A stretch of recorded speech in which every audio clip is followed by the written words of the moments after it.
नमस्कार, सलाम आदाब साथियों। मेरा नाम अब्दुल कलाम, यूट्यूब चैनल कलाम वीडियो में स्वागत है। चलते हैं वीडियो को शुरू करते हैं। खासकर हमारे विषय शिक्षक परेशान हैं यहाँ पर कि ऑन बोर्डिंग मेरा नहीं हुआ है, या मेरे साथ के शिक्षकों का हो गया, या मेरे बाद वाले शिक्षकों का हो गया लेकिन मेरा नहीं हुआ, वेतन कब भुगतान होगा।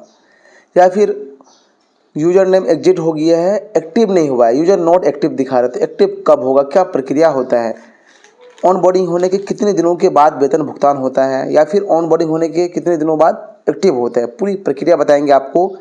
यहाँ पर बहुत सारे साथी परेशान हैं, तो हमने डेडिकेटेड वीडियो ऑलरेडी बना चुका है। फिर बहुत सारे साथी का रिक्वेस्ट आ रहा था कि सर बताइए। अब यहाँ पर देखिए कि हर हाल में 31 मार्च से पहले मतलब आपका वेतन तो भुगतान होगा, क्योंकि ये वित्तीय वर्ष है, ठीक है, 31 मार्च तक तो आपका वेतन भुगतान होगा, ऑन बोर्डिंग सब चीज़ होगा 31 मार्च से पहले। लेकिन अगर आपका ऐसा स्थिति देखा गया है कि मेरे साथ में एक शिक्षक हैं, दोनों का प्राण जनरेट साथ में हुआ लेकिन उनका अभी तक ऑन बोर्डिंग नहीं हुआ, अब मेरा वेतन भुगतान भी हो गया, तो सोच रहे होंगे, या फिर अन्य कोई बोलेंगे नहीं आप तो कुछ कहीं रुपया दिए होंगे या कुछ किए होंगे, तो क्या कहीं रुपये देने से काम होता है या फिर कुछ ऑनलाइन करना पड़ता है, पूरी प्रक्रिया आपको बताया जाएगी। अब तो वीडियो को लाने की तो लाइक कर दीजिए, चैनल को सब्सक्राइब कर घंटे भी दबा दीजिए। आ जाना है गूगल क्रोम के ब्राउज़र में, टाइप करना है HRMS बिहार। टाइप करने के बाद यहाँ पर ये वेबसाइट की लिंक आती है, इस पर क्लिक करना है। हम आपको बताएंगे किस तरह से आप चेक करेंगे कि आपका ऑन बोर्डिंग हुआ है कि नहीं, और बाकी और प्रक्रिया है।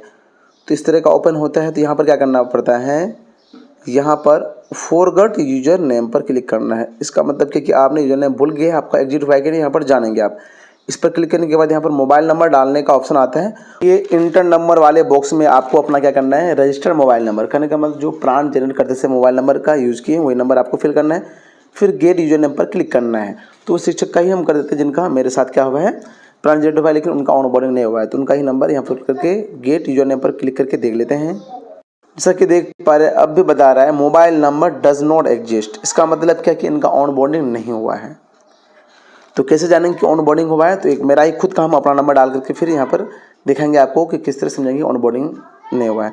और जिनका नहीं हुआ तो क्या करेंगे वो भी बताएंगे, और जिनका हो गया वो भी क्या करेंगे उनका भी प्रोसेस बताएंगे। अब हम अपना नंबर डाले हैं, फिर यहाँ गेट यूजर नेम पर क्लिक किए, तो जैसा कि देख पा रहे हैं, अब वेट कीजिएगा, यहाँ दिखा रहा है यूजर नेम सेंड सक्सेसफुली। इस तरह का शो होने का मतलब क्या है कि आपका ऑन बोर्डिंग हो गया है। आपके मोबाइल नंबर पर 8 डिजिट का जो है कि यूजर नेम यहाँ पर शेयर कर दिया आता है। अब हम लॉगिन करके दिखाएंगे। ये यूजर नेम आ जाने का मतलब कि आपका ऑन बोर्डिंग हो गया है। तो आप कैसे चेक करेंगे, क्योंकि पासवर्ड भी क्रिएट करना पड़ता है। ऑन बोर्डिंग हो जाएगा, मैसेज आ जाएगा, तो आपको क्या करना है, क्या करना होता है कि पासवर्ड भी बनाना पड़ता है। तो बाय OTP पर क्लिक करके यहाँ पर आपको अपना क्या करना है, इस पर क्लिक कर लेते हैं हम, तो सर्वर स्लो चल रहा है। यूजर नेम फिल करना है, उसके बाद सेंड OTP पे क्लिक करना है। हम अपना करके दिखा दें आपको। ऑन बोर्डिंग के बाद यहाँ पर आप सेंड OTP पे क्लिक करेंगे, तो यहाँ पर बताएगा क्या, OTP आपके नंबर पर भेज दिया जाएगा। इसका मतलब कि आपका एक्टिव भी हो गया है, लेकिन कुछ क्या है कि एक्टिव नहीं हुआ है। किस तरह का शो होगा वो हम दिखा देंगे। एक्टिव नहीं हुआ तो आप क्या करेंगे, अगर एक्टिव हो गया तो क्या करेंगे। अगर किन्हीं साथी का यूजर नेम फिल करने के बाद, क्योंकि ऑन बोर्डिंग हो गया, यूजर नेम आपके मोबाइल में आ गया, अब यहाँ पर आप लॉगिन करना चाह रहे हैं, देखना चाह रहे हैं, तो आपका यूजर नॉट एक्टिव बता रहा है, तो कितने दिन बाद एक्टिव होगा। तो देखिए सर, इसका कोई लिमिट नहीं है।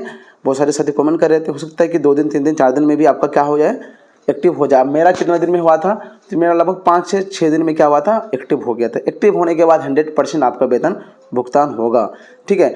तो सबका जिनका ऑन बोर्डिंग नहीं हुआ उनका भी होगा। कहीं कुछ करने की जरूरत नहीं, आप इंतजार कीजिए। ऐसा कुछ नहीं होता है कि कहीं फास्ट आपका करके देगा। डायरेक्ट पटना से क्या होगा, लिस्ट भेजा जाता है DPO ऑफिस से। DPO ऑफिस से क्या होता है कि ट्रेजरी ऑफिस जाता है, तो आपको वेट करना है। और क्योंकि वेतन नहीं बहुत दिन से मिला है तो परेशान तो हैं, तो किसी तरह की कोई दिक्कत की बात नहीं है। आपका वेतन भुगतान इससे पहले होने की प्रबल संभावना है, अगर प्राण जनरेट आपका हो गया है तो। रही बात की लेट होने का कारण क्या है कि 3-4 दिन जो है कुछ सर्वर प्रॉब्लम के कारण जो है ऑन बोर्डिंग का प्रक्रिया स्लो चल रहा था, जिसके कारण सभी का ऑन बोर्डिंग नहीं हुआ था।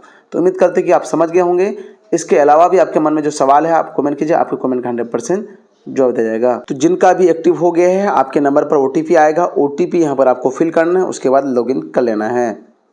जैसे ही लॉगिन पर क्लिक कीजिएगा, आपके सामने इस तरह का इंटरफेस आएगा। जैसे ही OTP आएगा, OTP डालिएगा तो पासवर्ड बनाने का ऑप्शन आएगा। मतलब यहाँ पर क्या करना है, नया पासवर्ड बनाना है। जिनका भी एक्टिव हो गया है, जिनका एक्टिव नहीं हुआ है अब वेट कीजिए, जिनका ऑन बोर्डिंग नहीं हुआ है वो भी वेट करेंगे। लेकिन सीख लीजिए पासवर्ड कैसे बनाया जाता है।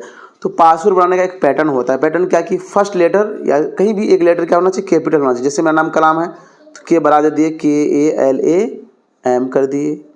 ये नाम ना दे करके किसी जगह का भी नाम ले सकते हैं, दे सकते हैं, नो प्रॉब्लम।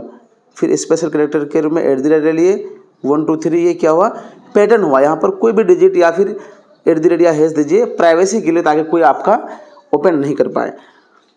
तो यहाँ पर वही सेम टू सेम जो पासवर्ड बनाएंगे आप यहाँ फिल करना है, यहाँ फिल करना है। फिल करने के बाद चेंज पासवर्ड पर क्लिक करेंगे तो आपका पासवर्ड नया क्रिएट हो जाएगा। जैसे कि देख पा रहे हैं यहाँ पर सक्सेसफुली मेरा पासवर्ड चेंज हो गया। आप क्या करेंगे, ओके पर हम क्लिक कर लेंगे। पासवर्ड हमने बना लिया है, सबको बनाना है। तो अब क्या करना है, यूजर नेम पर क्लिक करना है, जो पासवर्ड बनाया है वो फिल कीजिएगा, जो कैप्चा यहाँ पर देख रहे हैं वो फिल कीजिएगा। लगे आपको कि कैप्चा क्या है समझ में नहीं आ रहा है तो यहाँ पर क्लिक करके कैप्चा चेंज कर सकते हैं। जैसे कि अभी इस पर हम क्लिक करेंगे तो कैप्चा चेंज हो गया। कैप्चा फिल करके लॉगिन पर क्लिक कर लेना है। कैप्चा में आपको ध्यान से स्मॉल कैपिटल जैसा है वही फिल कर लेना है। उसके बाद लॉगिन पर जैसे ही क्लिक कीजिएगा, आपका अगर कैप्चा सही रहेगा तो बताएगा सही, नहीं तो फिर बताएगा इनवैलिड।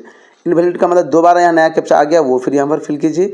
जानबूझ के हम गलत फिल किए थे। लॉगिन पर क्लिक करेंगे, डालने के बाद कैप्चा और डाटा सही रहेगा, इस तरह का ऑप्शन आएगा। कंटिन्यू पर आप क्लिक कीजिएगा। उसके बाद लॉगिन करके आपको देख लेना है कि हमारा जो नाम इत्यादि है वो गलत है कि सही है, क्योंकि अगर कुछ गलती है तो आप उसमें सुधार कर सकते हैं।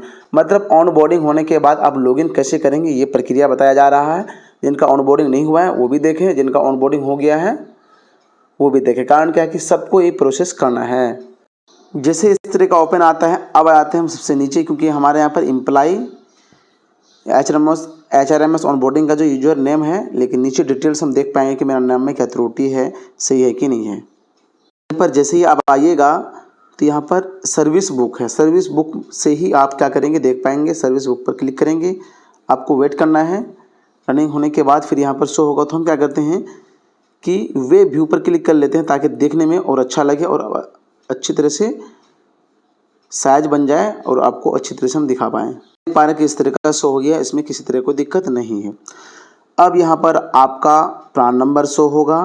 हो सकता है कि कोई त्रुटि हो तो यहाँ पर देख लीजिए। पिताजी का नाम, आपका नाम, date of birth, total details यहाँ पर है, मैरिड अनमैरिड नीचे दिखा देते हैं। और आगे जैसे कि यहाँ पर क्या है कि मैरिड लिखा हुआ है, लेकिन स्पाउस ने मतलब जीवन साथी का नाम नहीं दिया गया, तो इसका हम नाम अपडेट कर सकते हैं। ऐसे सबका नोट अवेलेबल होगा, लेकिन आप अपडेट कर सकते हैं। जैसे आधार नंबर क्या बता रहा है, एन मतलब नोट अवेलेबल, तो आधार नंबर भी आप अपडेट कर सकते हैं। किसी तरह का नाम इत्यादि में कोई भी अगर त्रुटि है तो आप ऑनलाइन सुधार कर पाएंगे। दूसरे वीडियो में हम कवर करेंगे इंडिविजुअली कि कैसे आप नाम या फिर किसी का कोई त्रुटि है वो सुधार कर पाएंगे।